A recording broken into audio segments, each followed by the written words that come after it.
Hello guys, तो आप देख रहे हैं कल्लू ब्लॉग। तो कल्लू आप लोगों के सामने है। कल्लू को like and subscribe and follow करिएगा।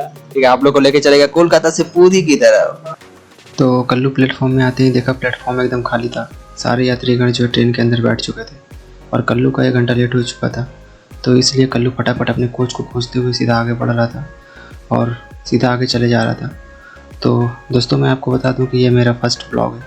अगर मुझसे कुछ गलती हो जाए तो क्षमा कीजिएगा, क्योंकि फर्स्ट ब्लॉग है तो उतना ज़्यादा एक्सपीरियंस है नहीं। तो फटाफट से देरी ना करते हुए ये दुकानदार वाले भैया से कुछ खाने पीने का सामान लेकर, ताकि रास्ते में भूख लगे तो पेट पूजा किया जा सके। तो भैया बहुत ही व्यस्त दिख रहे थे, तो फटाफट से बोला देने के लिए और फिर मैं अपने कोच की तरफ चल दिया। तो कोच के अंदर डूबते ही सीधा बाहर देखा तो बाहर का नज़ारा कुछ ऐसा अंधेरा दिख रहा था। तो ये सारे भैया हमारे सफ़र को आसान बनाने के लिए कुछ सामान वगैरह पैक कर रहे थे और कोच के अंदर इतना क्लीन था कि मुझे रहा नहीं गया। तो मैं फटाफट से अपना सीट खोजने लगा। तो फाइनली मेरा सीट ये मिल गया।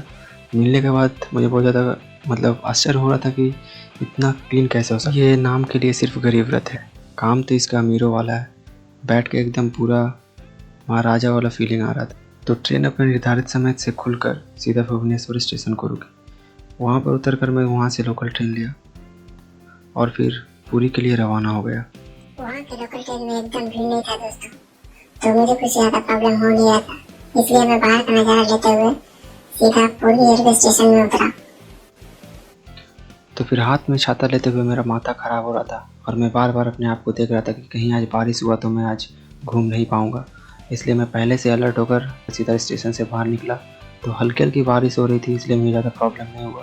तो बाहर निकल रहा था और मैं सोच रहा था कि कहीं बारिश ना आए भगवान, ना आए भगवान। और फिर भगवान ने मेरी सुन ली और बारिश हुआ नहीं। तो मैं बहुत ज़्यादा खुश दिख रहा था और कल्लू स्मार्ट भी दिख रहा था।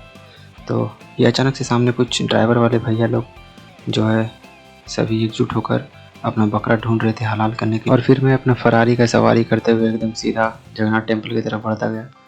और फिर ये फरारी वाले भैया एकदम पूरा गुस्से में दिख रहे थे। गुस्सा में आके हमको 1 किलोमीटर पहले उतार दिया मंदिर से। तो मैं उतर कर सीधा पैदल चलने लगा और पैदल रास्ते में जाते जाते कुछ यहाँ के नज़ारे अपने आँखों में कैद करता गया। तो काफ़ी अच्छा लग रहा था दोस्तों मुझे यहाँ पर आकर, और काफ़ी ज़्यादा खुशी भी हो रहा था। मेरा बहुत दिनों का सपना सच होने वाला था। तो मैं काफ़ी दोस्तों, मेरे पीछे जो ये सब दुकान देख रहे हैं, यहाँ से आपको पूजा पाठ का सामान और खाने पीने का सामान भी मिल जाएगा। तो मैं ये सब लोकल व्यूज़ को देखते हुए मैं सीधा आगे की तरफ बढ़ रहा था। वो कहते हैं ना दोस्तों, जगन्नाथ धाम का बुलावा सबको नहीं आता है और जिसको आता है वो बहुत ही भाग्यशाली होता है। तो शायद मैं वही भाग्यशाली लड़का हूँ जिसका बुलावा भगवान का आज आ गया है और मैं बिना देरी किए फटाफट से चला आया दर्शन के लिए। बोलो जय जगन्नाथ। तो जैसा कि आप लोग देख पा रहे हैं कि सामने जगन्नाथ टेम्पल दिखाई दे रहा है। तो चलिए आइए जान लेते हैं इस जगन्नाथ टेम्पल के इतिहास के बारे में। तो जगन्नाथ मंदिर भारत के उड़ीसा राज्य के पुरी शहर में स्थित एक प्राचीन और पवित्र हिंदू मंदिर है।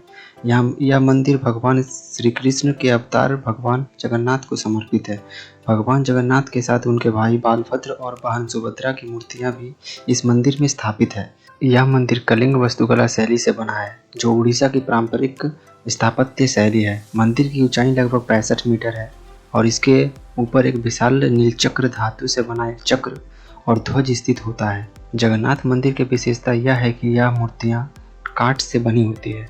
हर 12 से 19 वर्षों के बीच नवकलेश्वर नामक अनुष्ठान के दौरान इन मूर्तियों को बदला जाता है। पुरी की रथ यात्रा भारत की सबसे प्रसिद्ध धार्मिक यात्राओं में से एक है। हर वर्ष आषाढ़ मास में जगन्नाथ, बालभद्र और सुभद्रा विशाल रथों पर बैठकर गुंडीचा मंदिर तक जाते हैं। लाखों भक्त इस यात्रा में भाग लेते हैं और रथ खींचने की पवित्र कार्य मानते हैं। यह वैष्णव संप्रदाय का प्रमुख तीर्थ स्थल है और यहाँ भगवान को जग का नाथ यानी संसार की स्वामी के रूप में भी पूजा जाता है। तो कैसा लगा मेरा ये छोटा सा इन्फॉर्मेशन? अगर आप लोगों को अच्छा लगे तो साथ में बने रहिए। तो फिर मैं इन पुरी के गलियों से गुजरता हुआ स्वर्ग द्वार के रास्ते से होकर सीधा मैं पुरी के गोल्डन बीच की तरफ बढ़ता गया, जो कि काफ़ी प्रसिद्ध है। इन गलियों में चलकर मुझे ऐसा लग रहा था कि मानो मैं बनारस के गलियों में आ गया हूँ। तो मैं चलते चलते सीधा आ गया गोल्डन बीच की तरफ और गोल्डन बीच के कुछ ऐसे अद्भुत नज़ारे हैं। और ये जो सारे ब्लू कलर के टेंट लगे हुए दिख रहे हैं, ये सारे दुकानें हैं। और इस बीच का सबसे बड़ा खासियत ये है कि ये बीच जो है दिन में कुछ और रात को एकदम से अलग सा दिखने लगता है, क्योंकि रात में ये सारी दुकानें ओपन हो जाती हैं। और ये सारे होटल्स हैं, यहाँ पर आके आप बीच व्यू के साथ यहाँ पे ठहर सकते हैं। तो ये रहा कुछ अद्भुत नज़ारा जो कि गोल्डन बीच का है। तो मैं सीधा गोल्डन बीच के अंदर आ गया। अंदर आते ही देखा कि ये अद्भुत सा ऊँट जो है रेगिस्तान से यहाँ लाया गया है हम लोगों के इंटरटेनमेंट के लिए, और ये काफ़ी ज़्यादा चार्जेबल भी था। तो मैं सीधा ये सब देखते हुए सीधा मैं लाइट हाउस की तरफ चल दिया। लाइट हाउस की तरफ जाने के रास्ते में कुछ ऐसा नज़ारा दिख रहा था। सभी लोग नहा रहे थे, सभी लोग इंजॉयमेंट कर रहे थे और मैं उन लोगों को अपने कैमरे में कैद कर रहा था। तो दोस्तों फाइनली आपका कलवा ब्लॉगर आ गया सीधा बीच के किनारे, और ये कुछ देखिए मेरे कुछ action replay.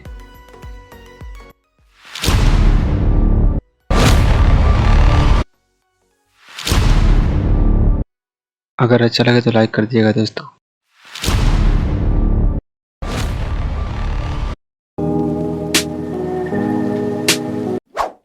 Come dance with me. Yeah, move your feet. Move your feet.